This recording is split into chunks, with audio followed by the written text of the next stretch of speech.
So welcome Jatin. हाय। आज का podcast हमारा बहुत इंटरेस्टिंग टॉपिक के बारे में है, हम्म। जिसमें हम आपसे काफ़ी सारे सवाल पूछेंगे। सबसे पहला, what is credit score? Actual credit score है क्या? सब लोग अलग अलग प्लेटफॉर्म्स पे जाके अलग अलग तरीके से अपने क्रेडिट स्कोर को जानने में बड़े इंक्विजिटिव रहते हैं, इच्छुक रहते हैं। What is the credit score and what is its importance? क्या इंपॉर्टेंस है उसकी? हाय एमन, मैं आपको बताता हूँ। क्रेडिट स्कोर आपकी फाइनेंशियल हेल्थ है। जैसे आपको ब्लड टेस्ट कराने से सारी चीज़ें पता लगती हैं, मेरा एचपी कितना है, आपको आपके ब्लड में इन्फेक्शन है या नहीं है, वो सब चीज़ें पता लगती है। सिमिलरली आपका क्रेडिट स्कोर ये बताता है कि आपकी फाइनेंशियल हेल्थ कैसी है, आपकी रीपेमेंट ट्रैक हिस्ट्री कैसी है, आपने कोई भी लोन लिया हो, आपने बिजनेस लोन लिया है, आपने होम लोन लिया है, आपने पर्सनल लोन लिया है, आप उसकी रीपेमेंट कैसे दे पा रहे हैं, वो टाइमली जा रही है नहीं जा रही है, वो डिले है, आपने पुराने लोन लेके क्लोज किए हैं नहीं किए हैं, आपने सेटल किए हैं नहीं किए हैं, वो सब की डिटेल्स जो हैं वो आपके सिबिल स्कोर से ही पता लगती हैं और सिबिल रिपोर्ट से पता लगती हैं। बेसिकली सिबिल एक तरीके से हिस्टोरिकल डेटा की रिपोजिटरी है, जहाँ पे आपके सारे लोन से रिलेटेड हिस्ट्री, उसके रीपेमेंट, सब कुछ एक जगह कैप्चर है। बिल्कुल, एब्सोल्युटली।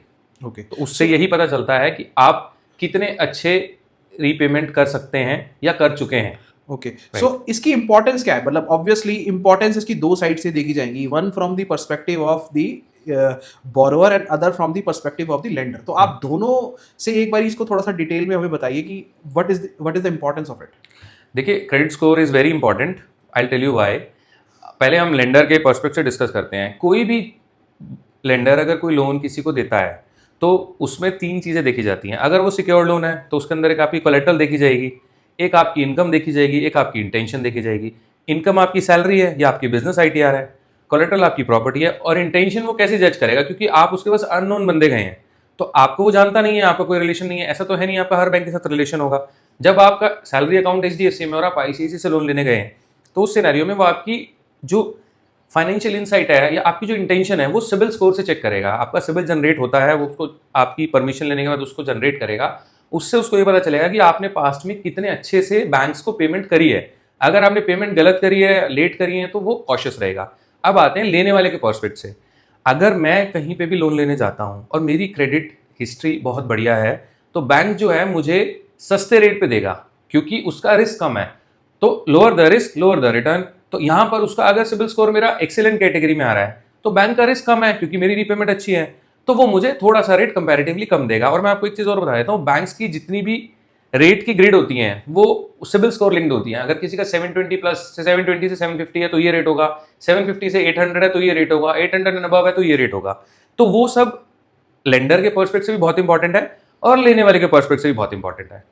ओके, सो आपने क्रेडिट स्कोर जाना क्या होता है, उसकी इंपॉर्टेंस जानी। नाउ कितने तरीके के क्रेडिट स्कोर होते हैं? Basically as a finance professional I can say कि हम जब बैंक्स जाते हैं ऑडिट पे या अदरवाइज भी, तो हम देखते हैं वहाँ सिबिल एक है एंड क्रिफ हाई रैंकिंग एक है, and similarly there are other 2 or 3 I guess type of CIBIL scores are there. तो can you explain like what are these types and all these are similarly reliable? क्या हम उनको सब इकट्ठा देख सकते हैं या कुछ डिफरेंसेस हैं? क्या है एग्जैक्टली? देखिए, मैं एक चीज़ बताता हूँ आपको। हम किसी को प्रमोट नहीं कर रहे हैं, but it is a simple thing. हम कभी भी किसी शॉप पे जाते हैं तो हम नूडल नहीं मांगते, हम मैगी मांगते हैं।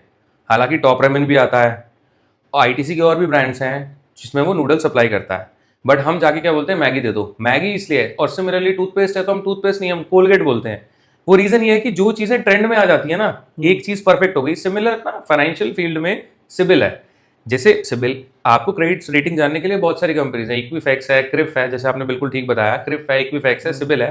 तो इन सब चीज़ों से आप स्कोर और डिटेल्स जान सकते हैं। आप पैसा बाजार पे जाके भी सब चीज़ें चेक कर सकते हैं। बट सिबिल सबसे ज़्यादा क्रिटिकल माना जाता है, क्योंकि एक तो वो ट्रेडिशनल है, दूसरा हर बैंक का सारा डेटा सिबिल के ऊपर प्रॉपर टाइमली अपलोड होता है, जिसकी वजह से लोग सिबिल पे बहुत रिलाय करते हैं। आप 99.99% बैंक्स और एनबीएफसी सिबिल ही जनरेट करते हैं सबसे पहले। अगर उसमें कोई डिस्क्रिपेंसी लगती है तो वो एडिशनल इक्विफैक्स या क्रिफ पे जाते हैं। आप किसी से भी जनरेट कर सकते हैं। स्कोर थोड़ा बहुत ऊपर नीचे हो सकता है, रिपोर्ट ऑलमोस्ट सेम होती है। सिबिल की एक रेटिंग या स्कोर होता है, तो स्कोर किसी का 742 अगर सिबिल में है तो हो सकता है इक्विफैक्स में 749 या 752 आ जाए।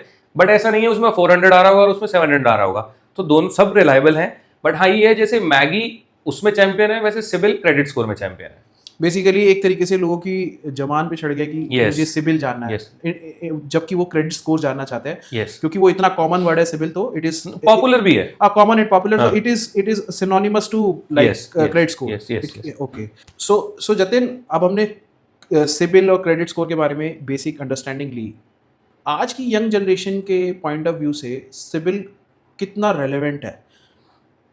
आप रेलेवेंस में आई am not saying it is important, but relevant in the sense कि आजकल यंग जनरेशन भी इसको काफ़ी स्मॉल लोन्स उठाने के लिए डिफरेंट ऐप से, बिकॉज ऐप बेस्ड लोन भी है आज की, Absolutely, you can get a absolutely. Loan of rupees 1 or 2 lakh rupees based on your CIBIL on a single click. So Absolutely. आजकल की जनरेशन बहुत क्विकली लोन अवेल करने के लिए इस टर्म से बड़ी फेमिलियर है and they keep on checking it. Right. सो आप थोड़ा सा हमें गाइड करिए कि what how exactly it is relevant for the younger generation. देखो मैं आपको एक चीज़ बताता हूँ, थोड़ा सा पीछे जाते हैं. मुझे ऐसा लगता है कि क्रेडिट स्कोर एक पर्सन की पूरी लाइफ में बहुत मैटर करता है. I have seen people struggling to get loans क्योंकि उन्होंने पास्ट में बहुत मिस्टेक्स कर रखी हैं. मुझे ऐसा लगता है स्कूल की एजुकेशन के अंदर ही क्रेडिट स्कोर की इंपॉर्टेंस डाल देनी चाहिए. आप तो फाइनेंस पढ़ाते हैं स्कूल में, कॉमर्स में, तो उसके अंदर क्रेडिट स्कोर की इंपॉर्टेंस होनी चाहिए और ये कैसे जनरेट होता है और आपको इसको कैसे बिल्ड करके अपनी लाइफ बनानी है. एटलीस्ट बेसिक स्ट्रक्चर हम उनको बेसिक बता सकते स्ट्रक्चर ही हैं. होना चाहिए. बट मैं आपको बताता हूँ कि date can make you rich, date can make you poor. आप एक चीज़ देखिए, बड़ी बड़ी कंपनीज भी डेट में चलती हैं और छोटे से छोटे बिजनेस जो डूब जाते हैं वो भी डेट की वजह से डूबते हैं. बहुत बड़े बड़े लोग हैं जो डेट की वजह से खत्म हो चुके हैं. सो डेट की इंपॉर्टेंस आपको समझ में आनी चाहिए. उसके लिए आपको अपना स्कोर कैसे बिल्ड करना है, आपको रीपेमेंट कैसे करनी है, ये बनता कैसे, ये सब चीज़ों की बेसिक एजुकेशन स्कूलिंग में आनी चाहिए. That's what I think. अब आते हैं सेकंड पॉइंट पे. आपको मैं एक चीज़ बताता हूँ. 20-21 एज से लेके 30 to 32, 34, 35 तक की एज के जितने भी लोग हैं, they all are availing personal loans at a higher और लेसर रेट्स. होता क्या है, आपने स्कूलिंग खत्म करी, आपने ग्रेजुएशन करी तो आपकी 20-25-30 हज़ार की जॉब लगी. आपने अच्छी जगह से करी तो 50 की लगी. और आपने MBA कर ली या चार्टेड अकाउंटेंसी या कोई भी IT की जॉब करी तो आपकी 1-1.5 लाख रुपये सैलरी लग गई. नाउ पॉइंट इज, आप जहाँ 5-7-10 हज़ार रुपये महीना स्पेंड करे थे वहाँ पे 1 लाख रुपये पे आ गए. आपकी सैलरी तो अच्छी हो गई बट उसके अकॉर्डिंगली आपने अपने एक्सपेंसेस कर लिए. आप दूसरी सिटी में चले गए, आपके एक्सपेंसेस बढ़ गए. फिर आपको या तो शेयर मार्केट में पैसा इन्वेस्ट करना है जो एक बहुत बड़ा ट्रेंड चल रहा है. आप अगर फैक्ट्स एंड फिगर्स देखेंगे तो मेजर पर्सनल लोन्स इस एज सेगमेंट ने उठाए हैं और वो ड्रास्टिकली ग्रो करे हैं पिछले 4-5 साल में और उन्होंने पैसा उठा के मार्केट में डाला है. That is a kind of diversion. I think Yes. that is a kind of diversion where a personal loan is being diverted towards the investment in share market, or you can say not investment, trading in share market. Yes exactly. But मैं आपको बताता हूँ, personal loan का ना कोई and use define नहीं होता है. सो लोग क्या करते हैं, पर्सनल लोन ले लेते हैं घर का रेनोवेशन बोल के या कोई भी XYZ रीजन बोल के और फिर उस पैसे को ट्रेडिंग में इन्वेस्ट करते हैं. होता ये अल्टीमेटली वो लॉस करते हैं और 5 साल तक उसकी EMI पे करते रहते हैं. तो उससे जब तक वो EMI पे करते हैं जब तक उनकी शादी का टाइम आ जाता है, फिर उनको ज्वेलरी के लिए लोन लेना पड़ता है, फिर उनको अपनी मैरिज के लिए या उनको वेकेशंस पे जाने के लिए लोन लेना पड़ता है. और ये I have seen this trend also. You are very right in this कि आज की डेट में मैंने कई अपने I know some of my friends who are taking loans to fund their honeymoon vacations. Yes, absolutely. मतलब that is a kind of weird, I guess. That is not weird. That is practice nowadays people are following. I आप know. अगर आप बिल्कुल ठीक बोल रहे हो. आप अगर डेटा खोल के देखोगे तो मेजॉरिटी लोन्स जो हैं वो या तो शेयर मार्केट में इन्वेस्ट करने के लिए लिए गए हैं जो बहुत गलत चीज़ है, या फिर आपको अपनी हनीमून वेकेशंस पे जाने के लिए या फैमिली वेकेशंस पे जाने के लिए लिए हुए हैं लोग. बट पीपल थिंक इज कि मुझे अगर मालदीव जाना है 3.5-4 लाख रुपए लग रहे हैं, ठीक है, मेरे को 8,000 रुपये मंथली EMI देनी है, मैं 5 साल तक लोन चला लूंगा. बट दे डोंट नो, आज तो वो लोन ले रहे हैं बट जब आगे उनकी जनरेशन बढ़ेगी उनके ऊपर कॉस्ट बढ़ेंगी, एक्सपेंसेस बढ़ेंगे, वो कम नहीं होंगे. इन्फ्लेशन भी उनको पेन देगी, साथ में EMIs भी उनको पेन देंगी. तो और उससे बड़ा जो पेन है, I tell you one more thing, हम बीच में शायद चेंज हो गए. जितने भी आज के टाइम डिजिटल ऐप्स हैं, लोग क्या करते हैं, इंस्टेंट लोन लेते हैं. और वो इंस्टेंट पैसा क्यों चाहिए? या तो किसी को गलत डायरेक्शन में पैसा खर्च करना है, उसको अर्जेंट नीड ऑफ फंड्स है, या किसी की मेडिकल इमरजेंसी है, या किसी को अपने पर्सनल ऐशो आराम के लिए पैसा चाहिए. तो अर्जेंट पैसा की रीपेमेंट के लिए वो ऐप खोलते हैं और उससे डिजिटल लोन्स लेते हैं, उससे क्रेडिट कार्ड्स बनवाते हैं, उससे EMIs लेते हैं. आप यू वॉन्ट बिलीव, लोग क्रेडिट कार्ड पे 36% एनुअल तक की EMIs बनवाते हैं.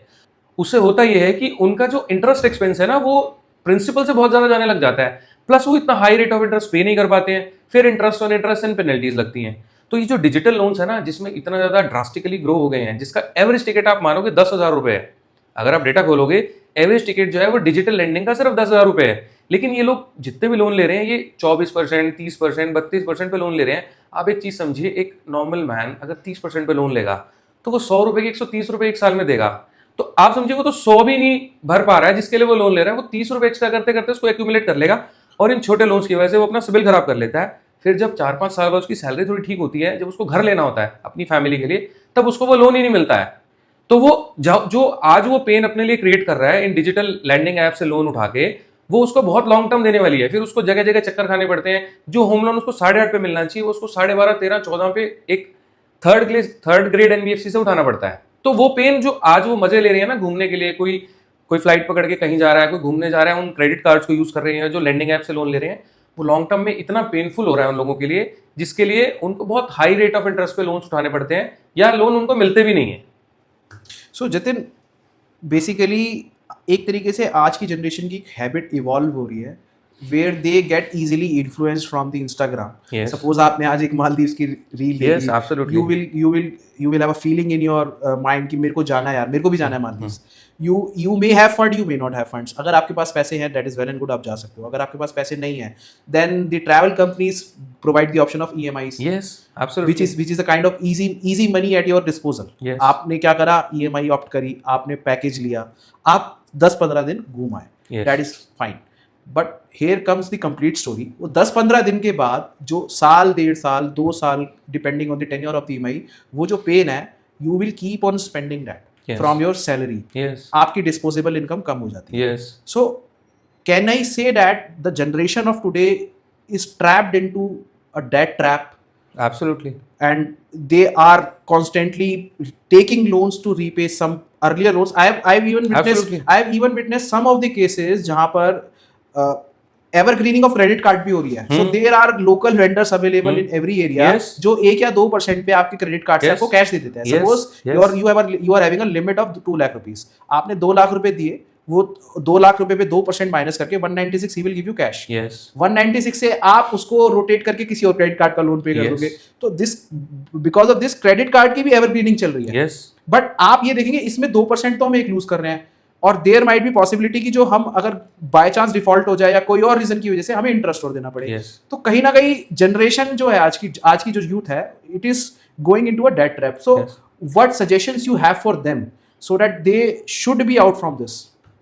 तो पहले मैं आपको एक चीज़ बताता हूँ। आपने एक बात बोली थी कि सपोज किसी को मालदीव जाना है, इंस्टा देख लिया उसने और उसको वो इन्फ्लुएंस हो गया कि मुझे जाना ही जाना है, उसने उसके लिए लोन लिया। आप एक चीज़ समझिए, आज मैं इंस्टा से इन्फ्लुएंस हुआ, मैंने बोला कि मुझे मालदीव जाना है, मैंने 3 लाख रुपए का एक नॉर्मल पैकेज होता है, मैंने उसको एक पर्सनल लोन लिया 5 साल के लिए, जिसकी EMI बनी 6,000 रुपये। मुझे बेस्ट रेट पे मिला तो भी EMI बनी 6,000 रुपये। अब मेरा क्वेश्चन ये है, आज मैंने 3 लाख रुपये का लोन ले लिया और मैं मालदीव चला गया, 7 दिन के पैकेज मैंने मालदीव लिया, मैं वापस आ गया। अब 7 दिन के बाद 3 महीने 6 महीने बाद तो मेरा दोबारा मन करेगा ना कहीं जाने का।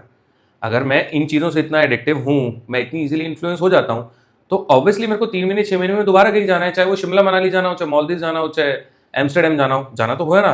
लेकिन मेरी वो EMI तो ऑलरेडी चल रही है और वो चलेगी 5 साल। अब आज से 6, ऐसा तो नहीं है कि मैं 5 साल तक कहीं जाऊँगा ही नहीं, और मैं लोन भी प्रीपे नहीं कर रहा हूँ, क्योंकि लोन प्रीपे करूँगा तो उसमें चार्जेस लगेंगे और उतना मेरे पास पैसा ही नहीं है। मैंने पैसा ही इसलिए उठाया क्योंकि मेरे को घूमने जाना है, मेरे पास पैसा नहीं है। अब आज मैंने 5 साल के लिए अपनी ऑब्लिगेशन फिक्स कर ली, तो मैं 5 साल तक घूमने नहीं जा सकता अगर मैं उसको पहले प्रीपे नहीं करता हूँ तो। और अगर मैं उसको 5 साल तक चलाता हूँ और बीच में मैं उसको टॉपअप कराता हूँ लोन का, तो आप एक चीज़ समझिए, पहले तो आपने जो 6 महीने साल में इंटरेस्ट पे किया वो सब जीरो, क्योंकि आप अगर रीपेमेंट शेड्यूल खोल के देखेंगे तो मेजॉरिटी छोड़िए, आप every bank has this mechanism कि वो पहले इंटरेस्ट चार्ज करते हैं 2 साल 3 साल में, और बचे हुए 2 साल में मोटा मोटा प्रिंसिपल जाता है। तो आपने 6 महीने साल बाद टॉपअप किया तो आपने सारा अमाउंट इंटरेस्ट में लूज किया, कमाया किसने? बैंक ने। आप एक चीज़ समझिए कि इस ट्रैप से आप कभी बाहर नहीं आ पाएंगे। तो प्लीज़ आप इन चीज़ों से इन्फ्लुएंस होना बंद कर दीजिए कि अगर कोई और मालदीव गया है तो मैं भी जाऊँगा। आप उससे बेटर ये है कि आप 6,000 रुपये सेव कर लीजिए, 1 साल 1.5 साल आपके पास वो हो जाएगा, आप डेट फ्री होकर मालदीव 1.5 साल बाद जाइए, वो आपके लिए ज़्यादा बेटर ऑप्शन है। आप आज ही मालदीव चले जाएंगे। ये यू ओनली लिव वंस का जो कॉन्सेप्ट है ना, यू ओनली लिव वंस का जो कॉन्सेप्ट है, ये जो योलो का कॉन्सेप्ट है ना, ये it is destroying the youth में हम सब लोग आते हैं। But I will tell you, if you have money in your bank balance, you are free to go. आप जाइए, घूमिए, बहुत मजे कीजिए, बट क्रेडिट लेके आपको घूमने जाना है या आपको क्रेडिट लेके पर्सनल मार्केट में इन्वेस्ट करना है। आप एक चीज़ देख लीजिए, मार्केट में लोगों का कितना बुरा हाल हुआ है। कुछ लोगों ने सुसाइड करी है, अभी कुछ दिन पहले न्यूज़ आई थी, क्योंकि वो डेट में बहुत ज़्यादा ट्रैप हो चुके थे। वो डेट कहाँ से आता है? वो डेट बैंक से ही आता है। आप किसी भी फॉर्म में ले लो, चाहे पर्सनल डेट ले लो, चाहे बैंक से ले लो, तो वो पेन आपको हमेशा रहेगी। आपको ये चीज़ें समझनी पड़ेंगी कि debt is not for these kind of things.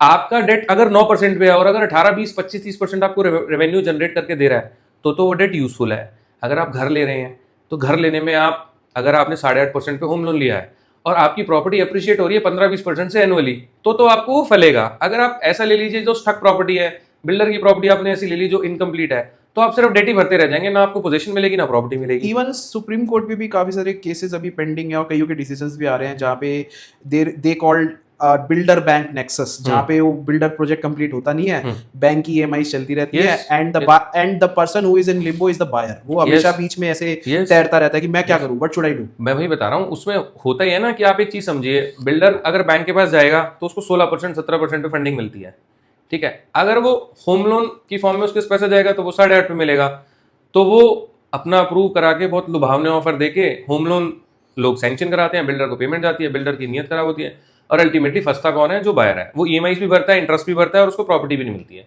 So that's a separate thing. But हम ये पॉइंट डिस्कस कर रहे थे कि अगर कोई पर्सनल लोन या ये डिजिटल ऐप से लोन लेता है जिसको वो इन सब चीज़ों में इस्तेमाल कर रहा है जो उसको रेवेन्यू जनरेट करके नहीं दे रही हैं, so it is a trap. जो आप क्रेडिट कार्ड स्वाइप कर रहे हैं 2-2%, 3-3% पे, इट इज़ अ ट्रैप। आप एक चीज़ सिंपल सी समझ लीजिए, आप आज की एज में अगर आपके पास प्रिंसिपल अमाउंट पे करने के पैसे नहीं है तो आप उस पर इंटरेस्ट ऐड ऑन करते जा रहे हैं, वो आपके लिए बहुत पेनफुल होने वाला है। इवन होम लोन की भी बात करें, लोग होम लोन लेते हैं, उसमें लोग प्री पेमेंट नहीं करते हैं। Salaried, I am talking about particularly about salaried class. देखो, बिजनेसमैन की अपनी इनकम है, वो जब भी उसको से एक्स्ट्रा फंड आएगा वो हमेशा ही प्री पेमेंट में डालेगा। बट आप समझिए, सैलरीड आदमी को अगर बोनस आता है ना, तो उस बोनस को घूमने में एंजॉय करता है, उस बोनस को घर की कोई आइटम ले आता है, होम थिएटर ले आता है, घर में पेंट करा लेता है, सोफा ले आता है, फर्नीचर चेंज कर लेता है। मेरा सजेशन ये है कि आप होम, जितनी भी सैलरीड क्लास है, आपको बोनस आता है, आप 3-4-5 साल अपने बोनस, आप और वाइफ अगर दोनों अर्निंग है, आप अपने एनुअल बोनसेस को अपने होम लोन में डालिए। You will see the difference कि 5-6 साल में आपका होम लोन खत्म हो जाएगा जो 15 साल चलना चाहिए था। Basically putting your bonus into home loan will somehow prepay your principal and interest. Yes, देखिए ईएमआई तो आपकी जा ही रही है। आपने बोनस का अमाउंट, सपोज किसी को 2.5 लाख 3 लाख बोनस मिला और हस्बैंड को भी 1.5-2 लाख 3 लाख मिला, आपने 4 लाख 5 लाख आपने एनुअली 5 साल 6 साल तक डाला, तो वो it is reducing your principal straight away. तो इंटरेस्ट तो आप भूल ही जाओ, वो तो रिड्यूसिंग इंटरेस्ट तो आपका बच ही गया। लेकिन अगर आप उसको 15 साल तक कैरी करते हैं ना, आप रीपेमेंट शेड्यूल खोल के देखिएगा, आपका जो इंटरेस्ट अमाउंट है ना, वो इतना सिग्निफिकेंटली हाई होता है as compare to your principal. आप अगर इनिशियल स्टेज में अपने बोनसेस को 5 साल तक डालेंगे ना, तो आपका होम लोन खत्म होना शुरू हो जाएगा। आप एक चीज और समझिए, एक तो आप इंटरेस्ट लॉस कर रहे हैं, अगर आप उसको लॉन्ग टर्म चला रहे हैं, घूमने फिरने चले गए, आपने इंटरेस्ट लॉस किया, 5 साल जो में खत्म होना चाहिए था 6-7 साल में, वो आपका 15 साल 20 साल चला। अगर आप 5 साल में उसको खत्म कर देते हैं, 6 साल में खत्म कर देते हैं, थोड़ा सा सेव करके और अपना बोनस इन्वेस्ट करके, तो जो प्रॉपर्टी का एप्रिसिएशन है ना, वो भी सारा आपका है। आप अगर 15 साल तक भरते हैं तो अगले 10 साल आपको 20-30 लाख रुपए इंटरेस्ट अमाउंट देना पड़ेगा ना, वो आपका सेव होता है, वो आपकी प्रॉपर्टी एप्रिसिएशन में ऐड होगा। प्रॉपर्टी तो वैल्यू उतनी बढ़ रही है, बट आपको उसके अगेंस्ट पेमेंट भी करनी पड़ रही है। बट अगर आप 5-6 साल में खत्म कर देते हो तो आपकी वो पेमेंट सेव होती है। फिर आप चाहे सिप में लगाओ या म्यूचुअल फंड में या मार्केट में इन्वेस्ट करो या घूमने फिरने जहां मर्जी जाओ, फिर वो पैसा आपका है। Basically there are two ways of spending. Number one, आप स्पेंड कर दो लोन लेकर, फिर उसकी ईएमआई पे करो। यस, नंबर टू, जो लोग कर रहे हैं आज, जो which is most popular these yes, days. which is most popular, and that's why people are not getting rich. Trust me, that is the main reason. लोग बोलते हैं पैसा, अमीर आप दो चीज़ों से हो सकते हो, या तो पैसा कमाने से या बचाने से। देखिए, सैलरीड क्लास एक्स्ट्रा पैसा तो नहीं कमा सकती है, तो बड़ा क्लियर है। तो उसको अपनी सैलरी में से ही इन्वेस्ट करना पड़ेगा या सेव करना पड़ेगा, जिससे वो अमीर हो जाए। अब किसी की सैलरी का पैकेज 3 करोड़ रुपए हो, उसके लिए तो ये पॉडकास्ट है भी नहीं।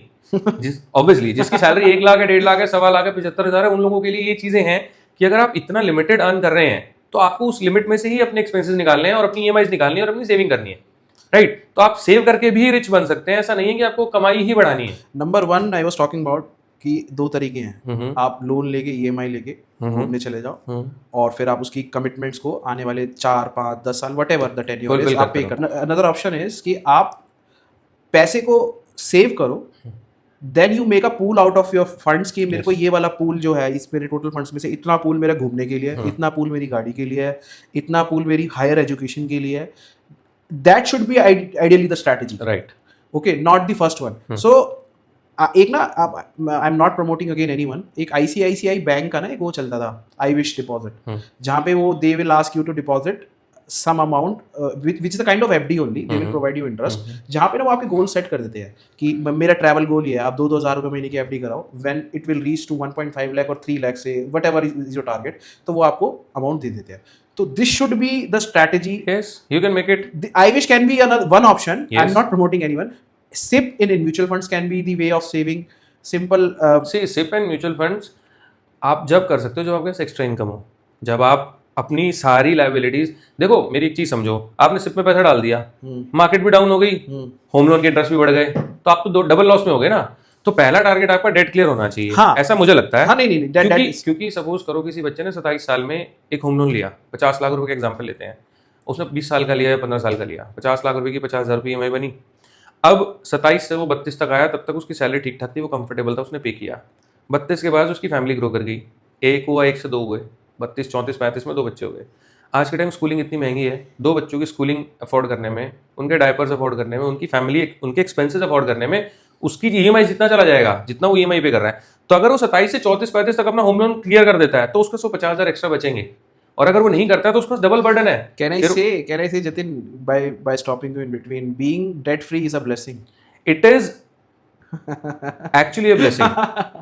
आप एक चीज समझिए, मैंने एक चीज कहीं पढ़ी थी कि who is rich, being healthy in this unhealthy world is rich, being debt free in this debt world is rich.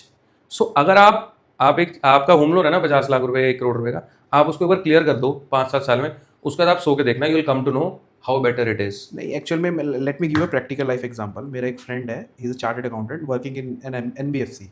So he shifted from Big Four to NBFC at a good package. So उसने, everyone has a dream of buying a house, सबके पास होता है कि मुझे घर लेना, उसने भी एक घर लिया। Now उसकी कमिटमेंट्स ये हो चुकी हैं कि he is being tortured at his job like anything. Yes. But he is not able to leave that Quit. job because He can't.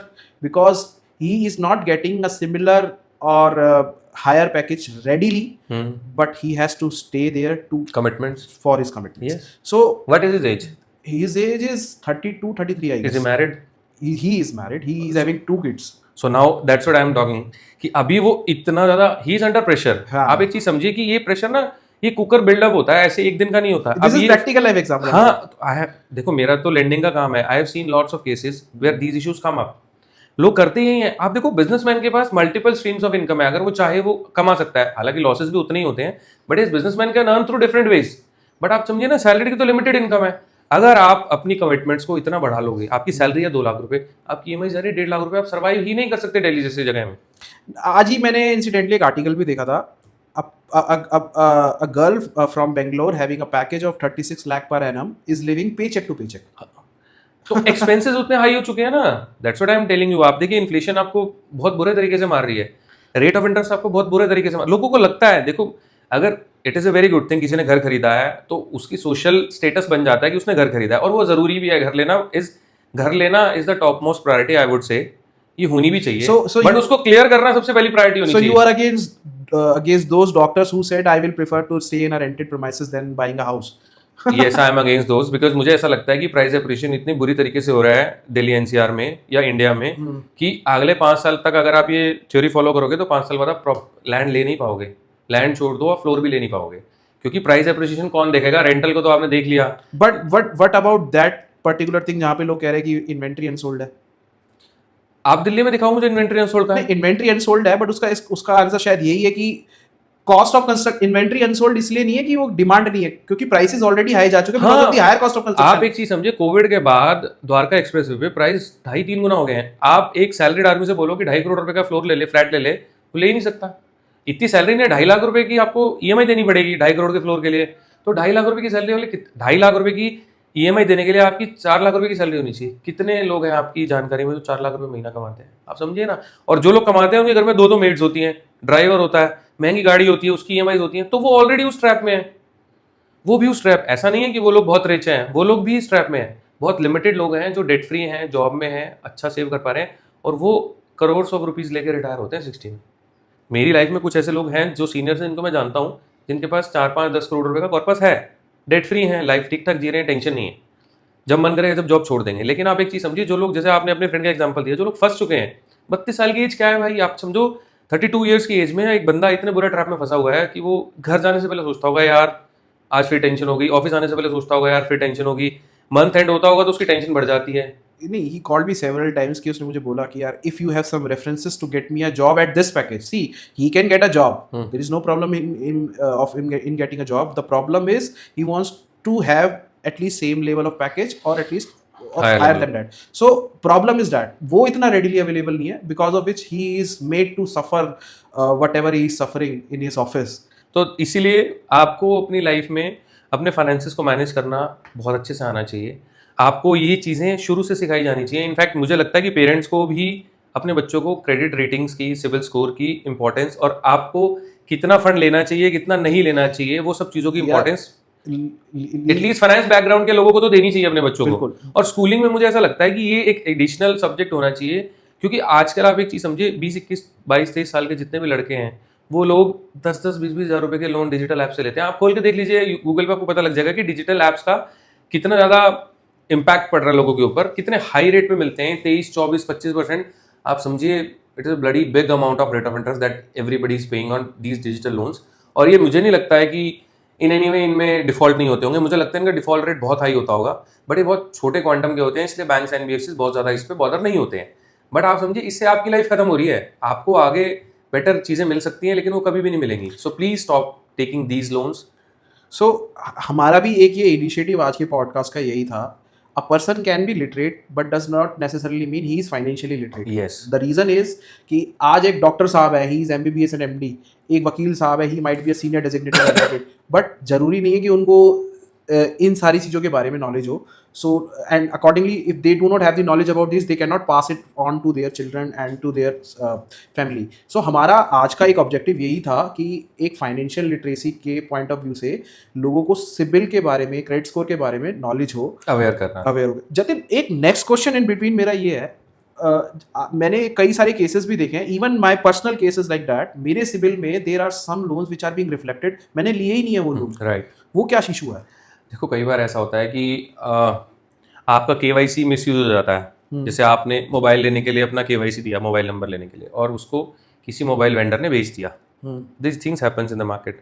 सो अभी तो टेक्नोलॉजी चेंज हो रही है, बट येस अभी भी आपका आधार पैन ईजिली अवेलेबल हो सकता है. आपने किसी भी चीज़ के लिए, आपने इंटरनेट कनेक्शन के लिए दिया, आप आधार पैन तो देंगे ही. रेंट एग्रीमेंट बनवाने के लिए दिया, तो वो केवाईसी मिसयूज होते हैं. उसको यूज़ करके, आपकी सैलरी स्लिप फेक यूज़ करके, या उसके बेसिस पे आपके क्रेडिट कार्ड इशू करा लिए जाते हैं. तो आपके सिबिल में वो क्रेडिट कार्ड या लोन्स कई बार रिफ्लेक्ट कर जाते हैं. उसका वे आउट मैं आपको बता देता हूँ. अगर वो सिबिल में आपके रिफ्लेक्ट हो रहा है, आप सिबिल की वेबसाइट पे जाइए, एक सब्सक्रिप्शन लीजिए, 500-600 रुपये का होता है, 1-2 महीने का. आप उस पर जाके उन लोन पे डिस्प्यूट डालिए कि ये लोन हमारा नहीं है. आप उस पर डिस्प्यूट डालेंगे, सिबिल बैंक से वेरीफाई करेगा कि ये बंदे की ये लोन नहीं है, आप इसे कन्फर्म कीजिए. आफ्टर प्रॉपर वेरिफिकेशन, सिबिल को अगर पता लगता है कि उस बैंक में लोन आपका नहीं है, तो वो उसको आपके सिबिल से रिमूव कर देगा. So that's the easy process. Generally लोग बहुत परेशान होते हैं, हमारे सिबिल में ये रिफ्लेक्ट हो रहा है, ये इश्यूज आ रहे हैं. जो इश्यूज एक्चुअली होते भी हैं क्योंकि लोगों के नाम पे किसी और ने लोन लिया होता है. तो उसको रिजॉल्व करने का तरीका, आप एक वेबसाइट की सब्सक्रिप्शन ले लीजिए, सीधा cibil.com पे जाइए, सब्सक्रिप्शन लीजिए और वहाँ पे अपनी क्वेरी रेज कीजिए. उसको डिस्प्यूट को रेज करने के मैक्सिमम 15-20 दिन के अंदर आपके सिबिल से वो बिल्कुल क्लियर हो जाता है. Okay, right. So that does not impact my CIBIL score. जब तक आप ठीक नहीं करेंगे, जब तक तो इम्पैक्ट करेगा ही. जब आप ठीक कर लेंगे, उसके बाद आपका सिबिल स्कोर ऑटोमेटिकली ठीक हो जाएगा. ओके, सो मतलब उसको रिमूव कर देंगे उसमें से. वो उसका जो भी हमारा स्कोर होगा वो इंप्रूव हो जाएगा. यस, और वो आपके सिबिल से रिमूव हो जाएगा. सो जतिन, आज हमने क्रेडिट स्कोर के बारे में और यू कैन से सिबिल के बारे में काफ़ी सारी अंडरस्टैंडिंग ली. और होप हमारे व्यूअर्स इस अंडरस्टैंडिंग को अपनी प्रैक्टिकल लाइफ में इम्प्लीमेंट करेंगे. राइट.